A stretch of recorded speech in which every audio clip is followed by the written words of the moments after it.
ഗസയ്ക്കുമേൽ ഓരോ ദിനവും ഇസ്രായേൽ ചൊരിയുന്ന ബോംബുകളിലേറെയും അമേരിക്കൻ ആയുധ കമ്പനികളുടെ മുദ്രയുള്ളതാണ്. കപ്പലേറിയും അല്ലാതെയും 100-ലേറെ തവണയാണ് മാസങ്ങൾക്കിടെ US ആയുധങ്ങൾ ഇസ്രായേലിലെത്തിച്ചത്. ലോകം മുഴുക്കെ പ്രതിഷേധവുമായി ഇറങ്ങിയിട്ടും അത് തുടർന്നുകൊണ്ടിരിക്കുന്നു. ബൈഡൻ ഉള്ളിടത്തോളം അത് മാറില്ലെന്ന ഉറപ്പും അദ്ദേഹം നൽകിക്കഴിഞ്ഞു.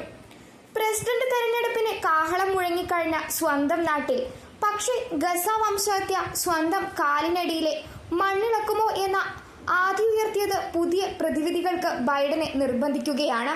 അടുത്തിടെയായി മറ്റു രാജ്യങ്ങൾക്കൊപ്പം വിമാനമാർഗം US സഹായങ്ങൾ ഗസയുടെ ചില ഭാഗങ്ങളിൽ എത്തിത്തുടങ്ങിയിട്ടുണ്ട്.